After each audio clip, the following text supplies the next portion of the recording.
All right, let's sit tall and close the eyes.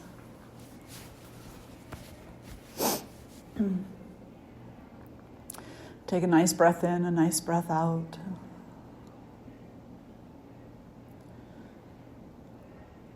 Prepare the heart and mind.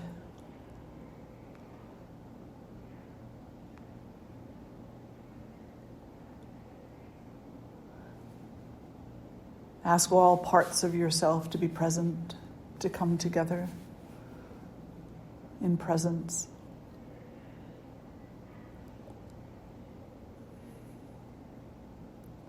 Empower yourself for conscious listening.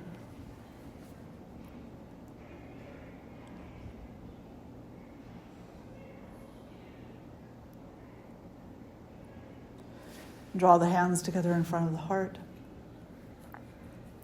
We'll lift our voices in Om and the invocatory mantras, taking a breath in. Om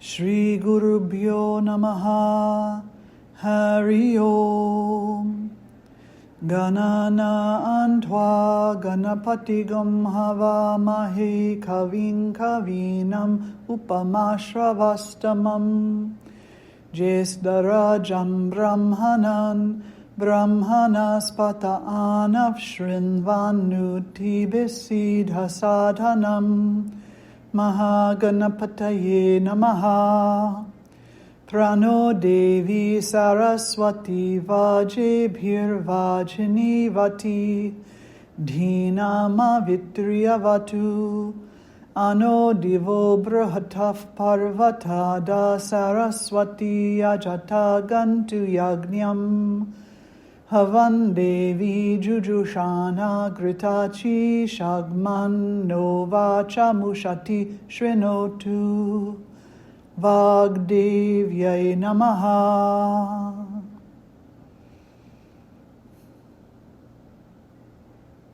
And gently releasing the hands and fluttering the eyes open. And so today we continue our talk on the Bhagavad Gita. We'll hit some of the highlights of chapter 11, which is called the chapter of the cosmic form. And as with all the chapters in the Bhagavad Gita, you could spend a lifetime contemplating each one, and there would still be more left to contemplate. So what we're talking about today are highlights from the chapter. So to begin, the cosmic form, the Vishvarupa. The cosmic form of Krishna is incomprehensible to the human mind. In chapter 10, Krishna listed out for Arjuna many, but not all, of his qualities and his expressions. His basic message was that he is the essence of everything everywhere, and everything everywhere is found within him. And Arjuna heard this, and now by chapter 10, he's really getting this impression, this idea, this inner knowing that Krishna is the ultimate greatness, that he is the essence of everything in the universe. But these are words, and words are extremely limited, very limited. So he wants to see. He wants to see with his own eyes. He wants to have an experiential vision of Krishna's state. And so he asks him, he says, you've told me all these amazing things that you are and that are you, but now I want to see it. So please show me the truth of who and what you are. And this vision, this aspect of Krishna as everything, and everything as Krishna, is called the Vishvarupa. Rupa meaning form, and Vishva meaning cosmic or divine. And so that's why this chapter is called the cosmic form, the cosmic body. So Krishna shows Arjuna. He becomes effulgent. He becomes what's often described as the brilliance of 10,000 rays of light.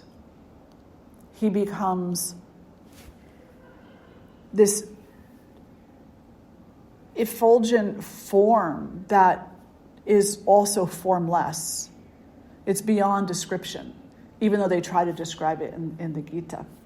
And the way that they say it in the Gita, or at least in the Gita, this particular translation by Ekanath Eshwaran, is as follows. He appeared with an infinite number of faces, ornamented by heavenly jewels, displaying unending miracles and countless weapons of power. Clothed in celestial garments and covered with garlands, sweet-smelling and heavenly fragrances, he showed himself as the infinite, the source of all wonders, whose face is everywhere. If 1,000 suns were to rise in the heavens at the same time, the blaze of their light would resemble the splendor of that supreme spirit. There's a picture, it's one of my favorite pictures of the Mother Durga. Her entire body, including the sari that she's wearing, if you look closely, it's everything. There are trees and animals and humans and nature and everything. And it's an illustration of her as everything and everything as her. And so it's very similar to what Arjuna is seeing in Krishna in this moment. He's seeing that there's nothing that actually exists outside of Krishna. And Krishna exists throughout everything. We can say this over and over again, and each time that it's said, we get a little bit of a different idea of what that might look like, of what that might be like. But it's incomprehensible to the human mind, so we will not understand the entirety of it. And in this chapter, Krishna actually tells Arjuna, he says, you are the first and only to see me like this. And the only reason why you're seeing my true form is because through your sadhana, you have purified your heart in such a way that you can see it, that you're capable of seeing it. Nobody else has seen this. Nobody else has come to a place. Now, granted, there were less people on the planet back then. But in all the time since there have been humans, up until that moment, no one has seen the truth of Krishna in that state of effulgence. So that right there tells us that this path isn't easy, that it requires a lot of us. It requires the personal work to be done. But it also requires a very special quality to be cultivated within ourselves. And that's actually two. The quality of humility, so the understanding that I don't know everything, and I will never know everything, and to stay humble in that regard, but also a willingness to see beyond what these human eyes see, to see beyond what this ego wants to see, to hear beyond what these ears and ego hear, to feel beyond what this body and this ego feels. Remain humble in the understanding that as a human being, there are absolutely limitations to my capabilities, but to also be able to be willing to see beyond those limitations, to know beyond those limitations. And I know that probably sounds very much opposed to itself. It's like, well, on the one hand, we're saying that we can't. And on the other hand, we're saying that we should still be willing to. And that's where grace comes in. Because when the heart is humble, the devotion is pure, there's a great deal of love, and there's a willingness, then grace comes. And that is what Krishna bestowed on Arjuna in this part of the conversation that they're having, the grace of his darshan. So the word darshan means vision. It means to be able to see. It doesn't necessarily mean to see with the eyes, although that's kind of the first level, is that we go to temple to receive darshan. Every time you look at the mother, Saraswati, or Krishna, you receive their darshan, you receive their vision. Now, granted, without that inner knowing being ignited, the vision that we're having is very partial and compartmentalized according to what we allow ourselves to see. But they say that when you practice tratak, which is gazing at the picture of a deity, say Saraswati Ma. So your meditative practice, your contemplative practice is to sit and to stare at her.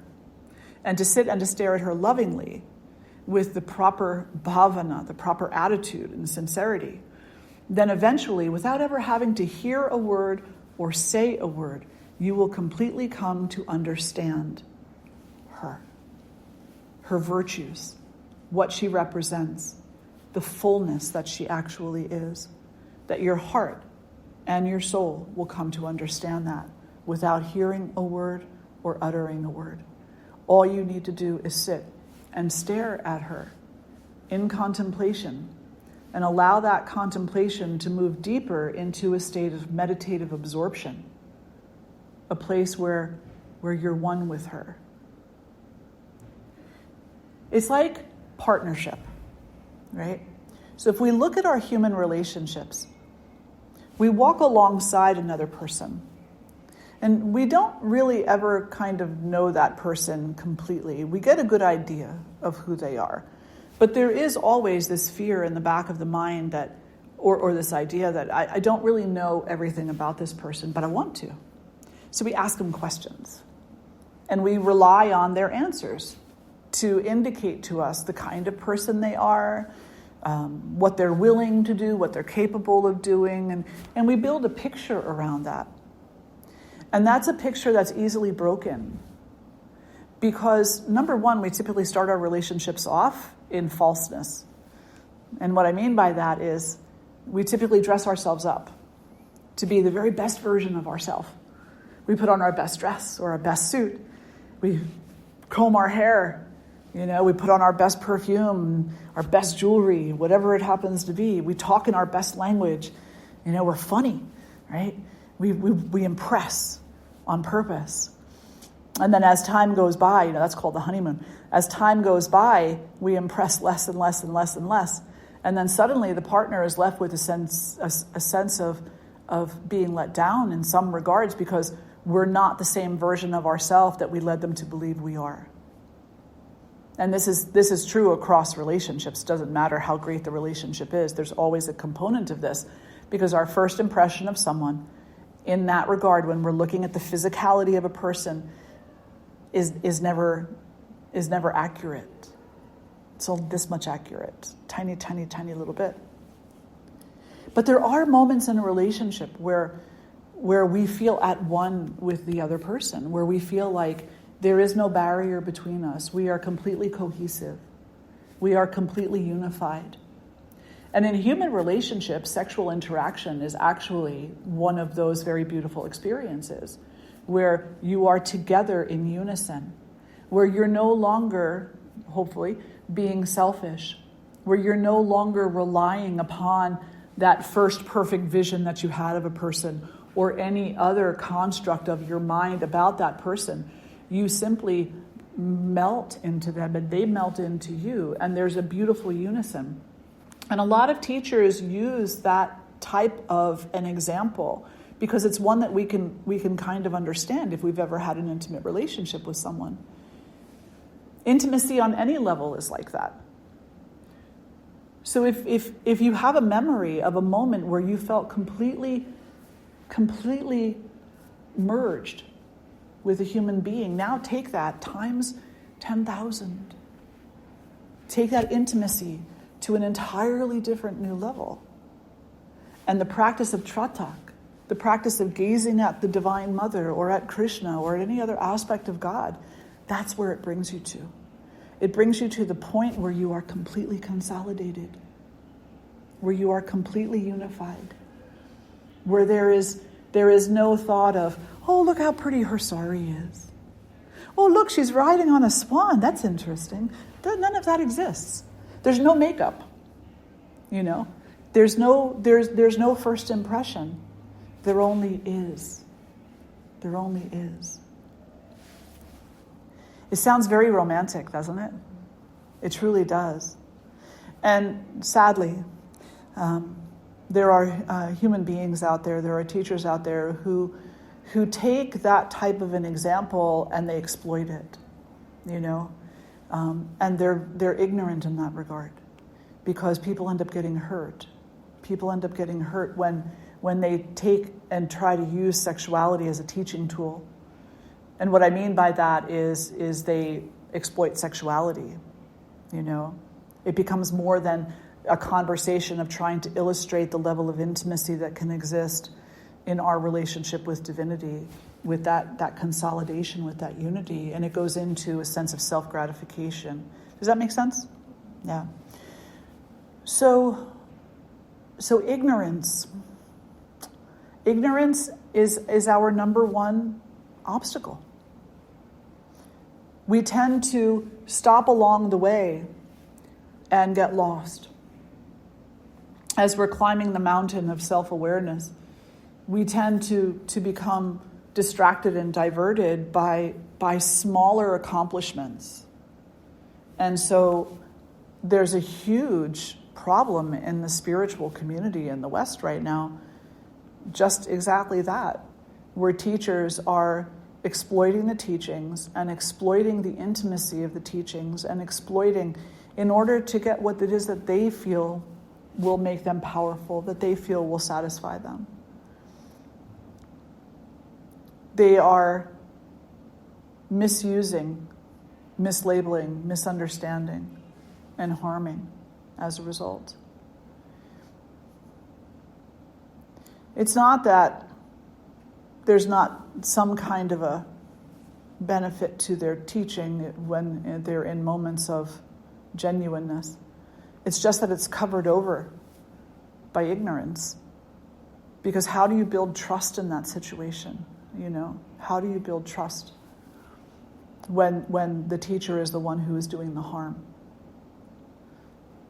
It's impossible. It's impossible. Any trust that is built there isn't actually trust. It's blindly following. And if we know anything from our conversations previously, we know that this path does not want us to follow blindly. It doesn't want you to follow blindly. It doesn't want me to follow blindly. It asks of each of us to commit to our own self-inquiry and to eventually be empowered to not rely upon others for that darshan, that vision of optimal and ultimate goodness, of unity, the universal cosmic form and our relationship with it. It's a very personal, intimate thing, and that is something that should not be exploited by anybody at any point in time, and it's also not dependent upon anybody else. But as students, we have to take the time to learn that. We don't know it initially. We're like, I don't even know what her name is. I just know they got this really nice painting on the wall of someone they call a goddess, So somebody tell me about it. So we tell you about it. And then it's up to you what you want to do with that information. Some people leave and, that's okay, fine. That's enough for them. Other people stay. But whether a person leaves or whether a person stays, ignorance is still present, because that's our number one obstacle. Krishna tells Arjuna in this chapter also, he says, the ignorant cannot find enlightenment through ignorance. They cannot find it on their own. They cannot find self-knowledge on their own, because the ignorant mind thinks ignorantly. And so the ignorant mind will always be putting limitations on things, will always be making excuses and justifications. The ignorant mind stays heavily embedded in its ignorance in ways that are oftentimes, what's the word I'm looking for? Concealed, hidden, disguised. And so the ignorant will make a few strides and then think that they have made more strides than they've actually made, and they'll think that they're at the goal. They'll think, I've learned enough. I know enough. But we never, because in our humanness, we don't know enough. We're not capable, as I said to begin this, to see the effulgence of Krishna in its entirety. We take it in bits and pieces. So I know that sounds like it's completely opposite of what I just said when I was talking about the darshan. We're talking about two different things here. We're talking about the purity of the heart versus the ignorance of the mind. And yeah, you just had an aha moment. Do you want to ask something or say something? Can I ask something? Of course. Okay. If you have an ignorant mind, how do you know? We all have an ignorant mind. I understand that, but how do you know what you're ignorant of? That's a really big question, because life is complicated. And in a given day, you have thousands upon thousands of interactions with experience. And you're guaranteed we are all guaranteed to have ignorance on some level in every single one of them. So to list them out would be a very tiresome task. Instead, would be to say that any limitation that is imposed on your own self, by your own self, in any relationship whatsoever, in any experience, is ignorance of your own true self. I don't know. Any limitation that is imposed upon yourself, by yourself, with regard to any relationship, any experience that you have in your life, is based in ignorance of your true self. And that is the ignorance. I actually repeated it. I'm kind of proud of myself. That's my ego. Okay. To break that down a little bit would be to say all of the little ignorances.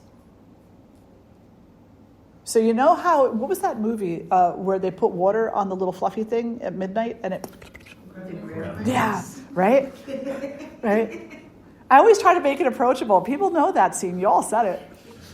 So all the little gremlins come from the main gremlin, right?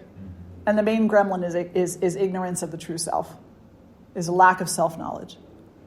And when we are existing in that state of ignorance of the true self, ignorance, of self-knowledge, then all those little gremlins come out in every single relationship, in every single experience. Even if we're happy in that experience, we may be like, oh my gosh, this is the most amazing experience in the world, but there's still something. There's still something there. There's a doubt. There's a resistance. There's a question. Am I wasting my time? Is there really something to this? That's all ignorance. That's all. It all comes back to that original gremlin. Yeah, that's good, right? Because gremlin's like a little demon with teeth. I forever imagine my doubts as little gremlins. It works, right? It works. It's like, don't feed him after midnight. Yeah. Go to bed early. Oh.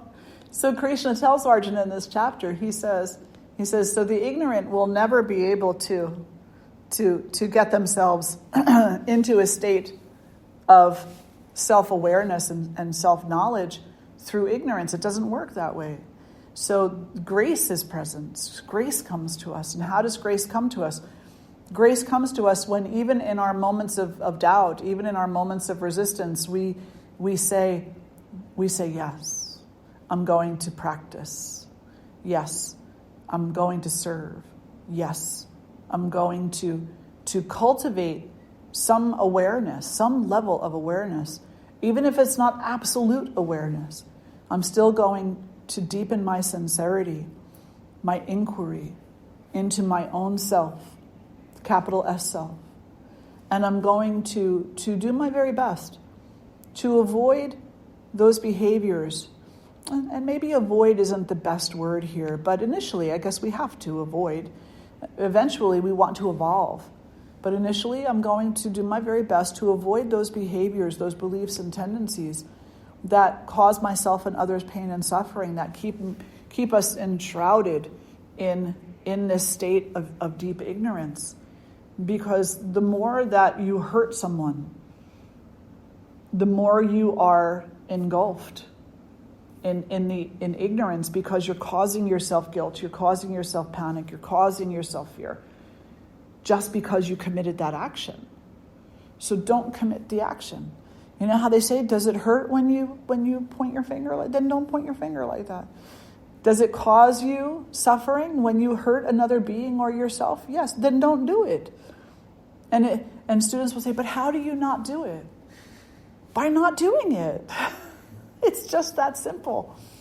It's that simple, but it's not that easy. Because these behaviors are so ingrained in us that most of the time we don't even know we're doing them. So we take a class or two. We attend a wisdom circle or two. We go take a yoga class several times a week. And we start learning about the difference between what makes us comfortable and uncomfortable and how we react to those two states. We begin to learn about conscious communication and conscious listening. We begin to practice those things. And initially we think we're full of it. We're like, oh, I've got the conscious listening down. I've got the conscious communication down. Just let somebody piss you off and see how down you got it. You know, because immediately that reaction will come right back to the front of the mind and be like, oh, how dare they? You know, don't they know how conscious I am? It's just so true. You know, that's what Krishna means when he says to Arjuna, the ignorant will never get themselves out of ignorance. It isn't going to happen. We cannot, by the power of an ignorant mind, remove ignorance. No. Instead, we need to become a little bit opportunistic. And what I mean by that is, with reluctance, resistance, and doubt at first, we commit ourselves to a spiritual path. And we say, I'm going to meditate, I'm going to contemplate, I'm going to commit darshan to the Divine Mother. I'm going to read the Bhagavad Gita over and over and over again, and just sit with whatever it is that comes up from that. And in that process, there will be little windows of opportunity. That's when we become opportunistic. There'll be little windows of opportunity. Those little windows of opportunity are to see a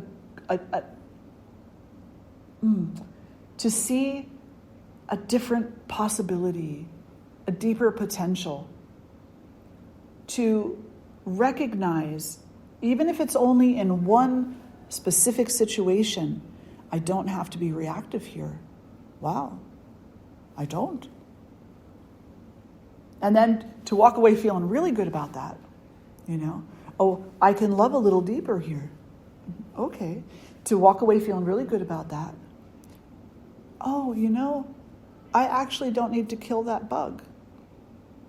I could just sit here and gaze at it and be awed and wondered by it and feel really good about that, you know. Little moments of opportunity that bring such a pure joy to the heart. It only lasts for a few moments, but still it's such a pure joy. Initially, we become opportunistic about those moments. We're like, I want another one. I want another one. I like feeling good. I like feeling good. And so initially, we continue this inquiry for what we could say are selfish reasons, because we like to feel good. We enjoy. There's nothing wrong with that. There's not a thing wrong with that. But eventually, if we continue the practice alongside the reasonable enjoyments, eventually even the enjoyment becomes something else. It becomes a sincere appreciation, a sincere vision of grace. Sincere. You sit and you look at the bee and you're no longer like, I'm more powerful than you are. I have power over your life. Smash. You know? You move away from that. And you sit and you look at the bee and you see God. You sit and you look at the trees in either their dormant state or their fully leafed state, and you see God. You look at each other and you see God. Initially, you see the potential of God. But if you continue the practice, eventually you will see God. It will change you from the heart. And as the heart becomes more powerful, you see the reason why ignorance is so prevalent is because we depend on our mind and we negate the power of the heart. Certainly we will go around and we wear hearts on our shirt and we got all these great slogans and we're like, I'm all about love. But are you really? Are you really? Or is it just kind of selective positioning? I will love you because you make me feel good. I will not love you because, whatever. You don't make me feel good. So initially, that being all about love thing is really selective. And it's very much about what we're going to get from it. Even if we tell ourselves that's not what it is, it still is. But eventually, through the practice, it becomes an awe-inspiring state of presence where you just are captivated by everything. And it just brings such a simple joy to the heart that grows the heart. It purifies the heart, it empowers the heart, it grows the heart. And eventually, there's a deep aspect of the intellect which is usually hidden away, that is hidden away by ignorance, that comes to the forefront a little bit more. And it says you don't need your mind. You don't need to rely on it. You don't need to follow it like blindly. You don't need to. Stay with the heart. Stay with the heart, because the heart will call you home. The mind will lead you astray. I can say that again. The heart will call you home. The mind will lead you astray. So empower the heart. What is it to empower the heart? Is not to become a doormat, is not to be foolish, is not to be putting yourself into harmful situations. That's not to be with the heart. Too many times people think being with the heart is about being nice, being a nice person. And how do I know I'm a nice person? Because everybody tells me I'm a nice person. Right there, you fell off. Fell off the wagon of spiritual awakening. Because it's being with your heart is not about what anybody else says to you. It's not about what strangers say, what friends say, what families say, what partners say. It's not about what anybody else says to you. Being with your heart is about being with peace within yourself. And your actions match that, such that your actions more and more and more are less disturbing to you, are less distracting to you, bring you less grief, less guilt, less anger, your own actions. And as that becomes a deeper, more profound, direct experience for you, you begin to be less susceptible to other people's actions also. It's not that someone can't still come up to you and punch you in the arm. Of course they can. But it's that your reaction is much different now, because you recognize that from your own heart, from your own innermost self, that's where your happiness comes from. It doesn't come from this other person. So suddenly you understand, and there's lots of different ways that teachers take this. Some teachers are very passive. And they say if a person hits you, you let them hit you. You don't hold a grudge against them. People hit people, period. Another teacher will say, protect yourself, healthy boundaries. You are entitled to that as a human being. Actually, you're not entitled to anything as a human being except to be born and to die and to suffer in between.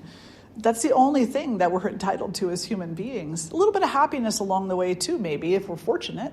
But that's not a guarantee. You are guaranteed to suffer, right? That's a definitive. You're in a biological body. Just ask my knee. It's like you're entitled to suffering because you took body. Happiness is something that you have to choose. Not because it isn't there and you're making stuff up as you go, but because we're so shrouded with the darkness of ignorance in our worldview that we don't recognize it. We don't see it. We say, those wonderful chocolate eggs that Brahmani made and brought last night, they're going to give me happiness. They did. They were really good too. And they did bring moments of happiness. But have, as I think maybe it was Jyoti or Shambhu said last night, but have 10 of them and see how happy you are. Right? No. Then you have what? A tummy ache. Yeah. But we think that the happiness lies in 10 of those, 20 of those, non-ending supply of those, So we're shrouded by this darkness of ignorance. We all are, every one of us, without exception. The details are a little different between us, but it's still what it is. It's the main gremlin. Yeah, everything else are little puppy babies. So I went off on a tangent. Let's see if I can bring it back around again. So eventually we come to this place of awe, of being inspired and seeing what I like to call the miracle in everything. Like they say there's 7 wonders of the world. That's bullshit. There's 7 gazillion wonders of the world.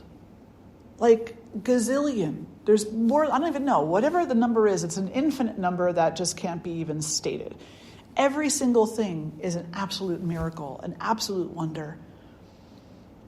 And in our humanness, when we can walk through life and we can attest to that, truly, sincerely attest to that, when we can say, these chairs are a wonder. Do you know that these chairs, just think about it for a moment. First of all, they're very complicated. They're super simple, but they're absolutely complicated. Somebody had to think of this. Somebody had to say, I don't want to sit on the floor. I want to sit on something. We'll go sit on the rock. But the rock is cold and hard and it's not comfortable on my butt. Okay, well then put a blanket on it. Well, I don't want to put a blanket on it. Let's make a chair. But they didn't call it a chair initially, did they? I don't even know where that word came from. But somebody thought of it. They thought that it should have 4 legs. They probably learned that by mistake though, huh? Probably made a 3-legged chair first and didn't work out too well. They had to figure out, the base of the chair and the back of the chair for additional support. And what would make the chair more comfortable. And then somebody had to figure out how to make metal legs. I mean, think about what that entails. All the little steps of that. Each one of those ideas, impressions, and solutions is a miracle in and of itself, that our mind can come up with something. An iron tube with a little thing on the bottom of it so it doesn't rip the carpet on the floor. How the little iron tube attaches to the base of the seat of the chair. How to make velvet or whatever your chair is covered in. What to stuff it with. How to sew it. How to sew. How to have a sewing machine. Like everything. It's nonstop. What do you need drugs and alcohol for? You got the world.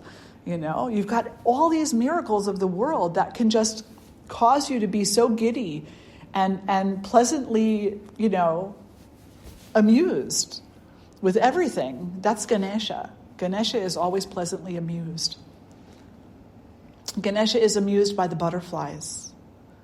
He's amused by everything. This life is in and of itself a gazillion miracles.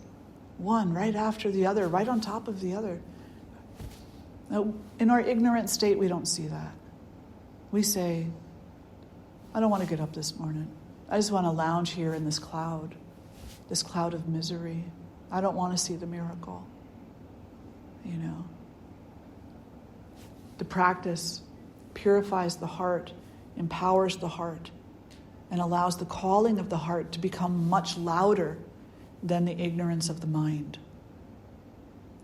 So going back to where we were looking at why these things sound like they're opposed to one another is because we're not looking at it from the place of there's the me I think I am, and then there's the me I actually am. There's the thinking me, which is the mind, and then there's the actual me, which we could symbolically say is the heart. Arjuna was in such a place in that moment that after just 10 chapters, just 10 chapters, that's all it took, for Arjuna to be in the place where when he said to Krishna, show me yourself, I want to see. Krishna said, okay, you've earned it. You're in a state of being where you could actually see it. And there's never been a soul before you who's reached that state. Wow.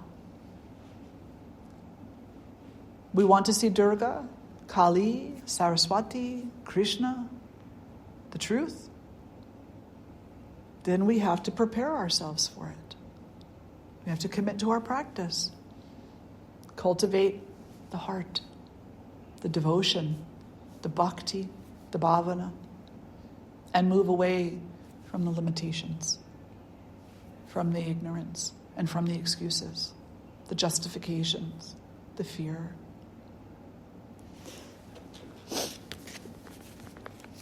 Any questions yet, or reflections? Dayananda, what do you have to say? I always put Dayananda on the spot, don't I? Like, what do you have to say? I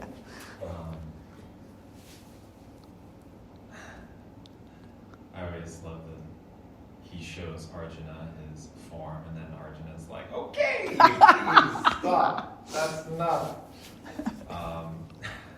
Yep. And it's funny because as yoga practitioners, that's what we're seeking. We're seeking to unity. We're seeking to witness that. And then at the same time, it's like, but can we, like, blow open our mind in a way that's healthy? And I guess where I've been focusing the past week or couple weeks or so is just having the realization of what it means to practice bhakti yoga. And like, how do I make everything a devotion? And how do I make my music a devotion? And then really understanding as a practitioner how important that is.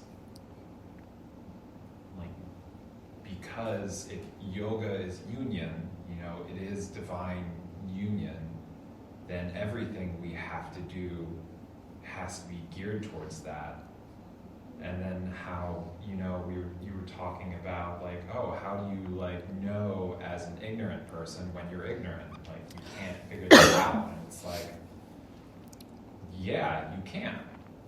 And so to put everything towards union, to put everything towards the divine, to place it on the altar, to recognize, to humble yourself, it just seems like the only way, right? Because otherwise, like, what are you doing? You're always operating from the ignorance, you're operating from the ego. And there's something I'm still trying to, like, it hasn't completely crystallized in my mind yet about that. Because it's really become so, I wouldn't say urgency is the word, but it's like, oh yeah, that's it. It's knocking on your door. Yeah, it's like, that's it right there. It's right in front of you. Just keep doing that. and you're going to get there. But for some reason, like, it hadn't clicked as strongly. Something about, offering it to the divine, like being sure that you're doing that. Yeah. And how do you be sure that you're doing that? Yeah. So I had a advisor, my main advisor in graduate school. His name is Michael Stewart. He's a very well-known archaeologist. He comes into the office one day and he goes, oh man, I had the archaeologist nightmare last night. And I said, what is that? And he said, oh, well, he said, I had this dream that I was like flying, kind of like Superman, but without the cape. And he was a really funny guy. He goes, and I'm flying over the landscape and I'm looking down like archaeology site, look at all that. And then the question of the progress of mankind, and the answer was right there. And I was like, oh my God, there's the answer. There's the answer. That's the answer. That's the answer. And then I woke up and I freaking forgot what the answer was. And he walked around all day in such a stupor, because he forgot what the answer. It was so clear. It was so funny. But it's true. That's what we do. It's like it's knocking on the door and it's saying, I'm here. All you got to do is look at me. Just look at me. But then the mind starts playing a really interesting word game. Words. How do I make this? How do I make this? How do I make this? Think of what that word make means. It means that me, I got to do it. Not me, I got to do it like you got to do your own work, but like in my mind, which we've all agreed, mind is typically ignorant. In my mind, my ignorant mind is going to make this. No, you have to allow it. Let me allow this to be a devotion.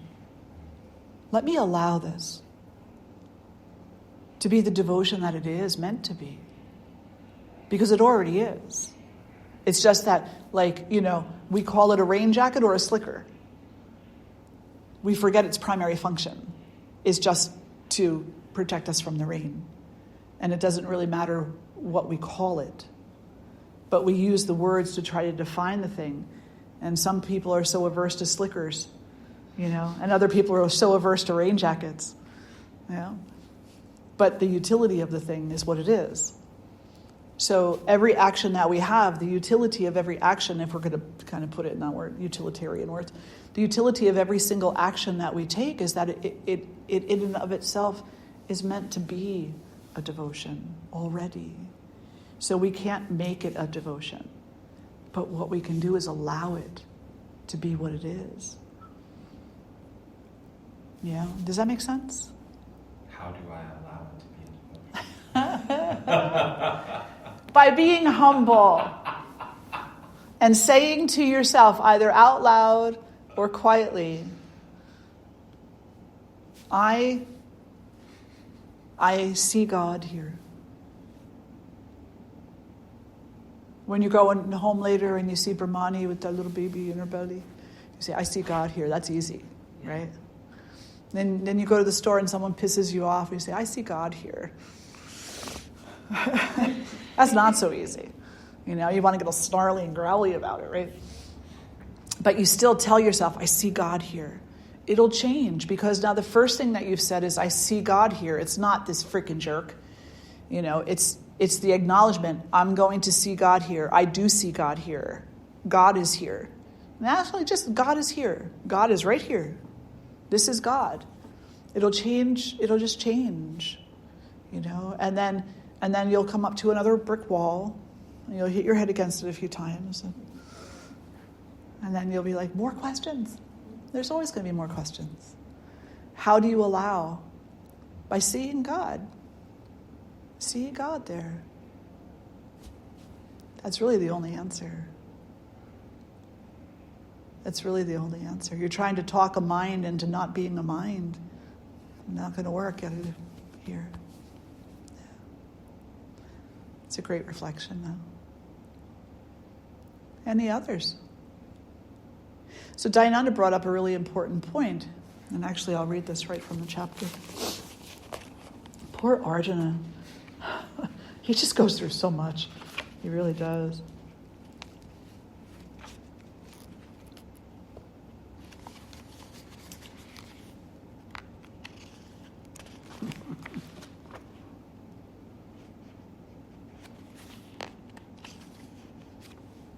I just have to find the verse.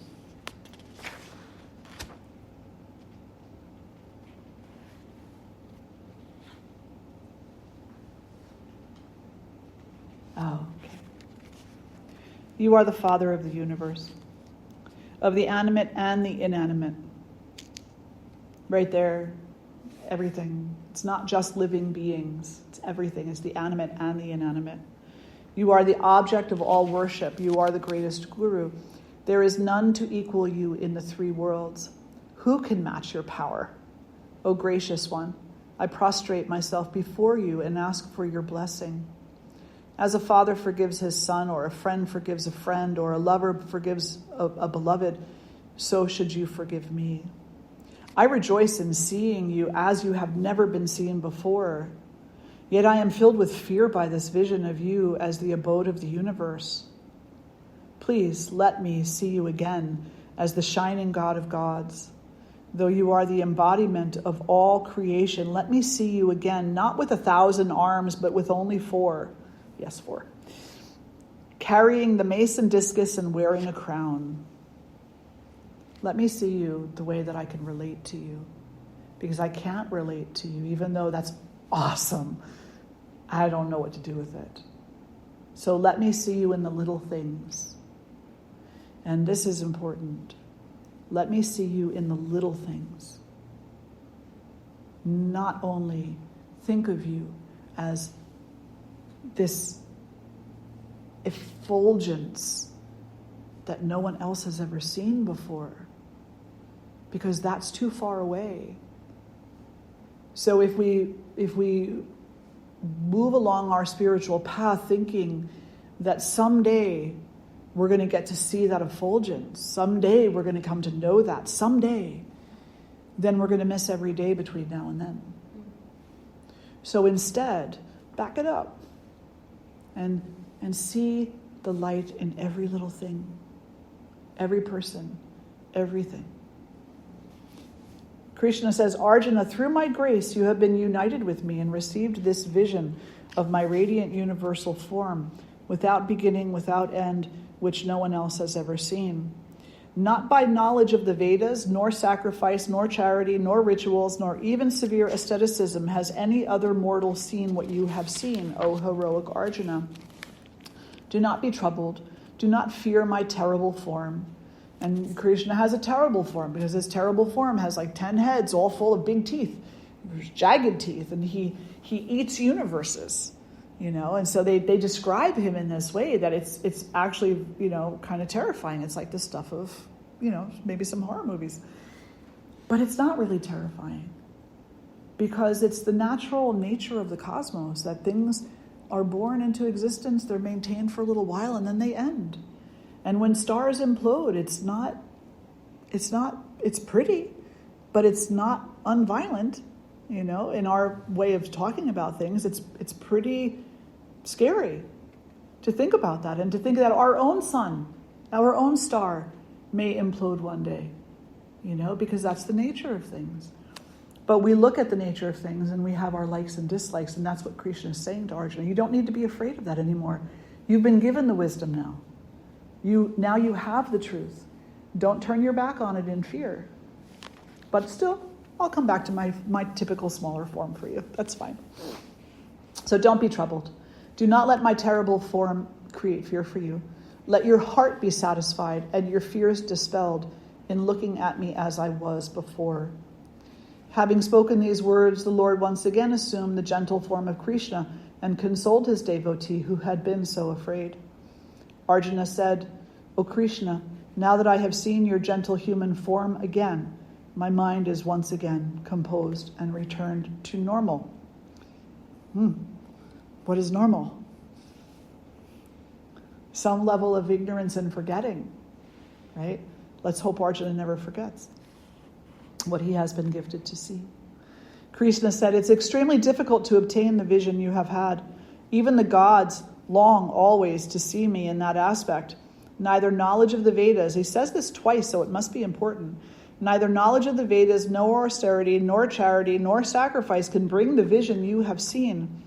But through unfailing devotion, Arjuna, you can know me, see me, and attain union with me. Those who make me the supreme goal of all their work and act without selfish attachment, who devote themselves to me completely and are free from ill will for any creature, they will enter into me, and only them. That's a lot. Yeah. So what does he mean when he says not by the Vedas, not by service, not by any of these things? They're all slippery slopes. They're all too easy to misunderstand, misuse, misappropriate, exploit. When we commit ourselves to service, it is a good thing, and we should do that in our humanness. Because should we feed the hungry or drop bombs? on our enemies. If we have to choose between actions, which we do, then let's choose the action that has the greatest potential to be of service to the end of suffering, not the cause of more. And that's a slippery slope, because how do you know? How do you know that you're not feeding a murderer? And how do you know that dropping a bomb isn't going to end tyranny? How do you know? You don't. You don't. So you don't do it. You don't do either one. Instead, you serve God. I see God here and I see God there. And so I go to serve God wherever God has shown me to go. And you don't serve God out of hate. That's another slippery slope, because this is what they've done with the Bible and every other text that's ever been. They have taken that and they've said, I am killing these people out of service for God because they're heathens, because they're subhuman, because they're this, then you're not serving God, because God is everywhere and in all things. And if that's what you think of those people, then you don't see God. You see your own judgmentalism, your own prejudice, your own hate as your motivation, and you're calling it God. That if you see those beings as God, that's a totally different experience. It's totally different. You would do commit yourself to a totally different action.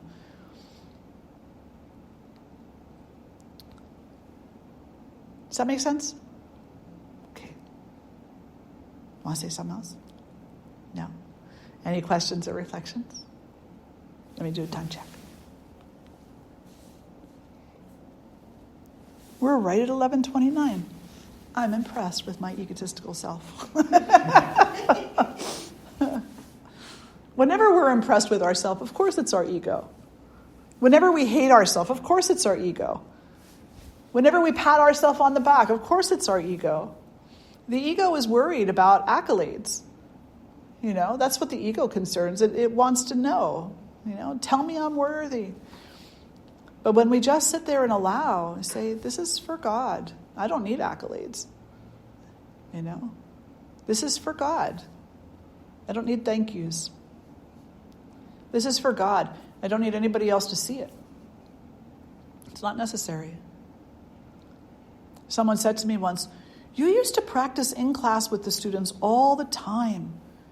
Why don't you do that anymore? Don't you think it would be good to have you in class with us, practicing alongside of us? I say, I do practice alongside of you. But it doesn't have to be that way, and you don't ever have to see it. Is that? Because someone else seeing your action doesn't make your heart softer. You knowing your action does. You knowing your action does. Yeah. Okay. Let's sit tall. Close the eyes. That's not to say you shouldn't get on your yoga mat. It's just to say that even in the scriptures it says that there's a time for privacy in your practice that's very important, and the further you move along your practice, the less you'll need to be on the mat in front of other people for them to see you. There was definitely a time, and I'll actually just back up for a moment. There was definitely a time in my journey through the asanas, the yoga postures, where I was all about my flexibility. I mean, I was pretty flexible. I could put 2 feet behind my head, one on each side, handstand, crow, all that stuff. And yeah, of course you show it off. Of course you do, because you're human, And you fall out of the posture and you get mad at yourself. Then you go back in the posture to prove a point. And what does that do for you? It teaches your students to do the same damn thing. So don't do that. No. Teach them how to respect the practice. Teach them how to respect themselves within the practice. And so there was a point where there was a huge shift in my practice, where I went from being very much about my physical embodiment to not. And saying, it's wonderful that I'm flexible, but all it takes is an injury to change that. That's all it takes. It's more important, the bhavana that I'm cultivating. the attitude and the sincerity within my own self. And if I have to remove myself from a public practice for a little while in order to really explore that and cultivate that within myself, then that's what I have to do. And nobody has to understand it. It's not necessary. But you know what I found? I found a very interesting thing. And I'm going back now. I mean, this is like, 24 years ago. Yeah, maybe 20 years ago. When I did that, I didn't want to go back. I didn't want to be like spotlit in front of the class anymore. I didn't want SwaminiJi to say, come up here and model. I didn't want that anymore. I didn't want all eyes on me, because it's too easy to misinterpret what you're seeing and to try to catch up to it and compete with it. And I didn't want to be responsible for that. I just wanted my practice to be between me and God, because that's what it is. So do I teach? Yeah, of course I teach. Do I still go to classes from time to time? Sure, I'll go to a class from time to time. But I'll go in the back corner and I won't say, hi, I'm Swamini. I'll use my English name. Say, hi, I'm Sharon. That way nobody looks at me. I just kind of meld in to the community, And I won't wear orange either. I'll just wear street clothes. Don't forget that it's your relationship with God. It has nothing to do with anybody else. Just a side thought. Close the eyes. Sit tall. Draw the hands together in front of the heart. And let's take a nice breath and chant a beautiful Om. Om.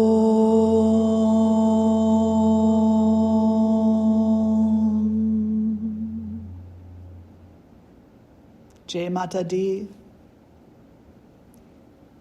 Praises to the Mother, praises to the Father, praises to the heart within each of us, strength to the heart within each of us,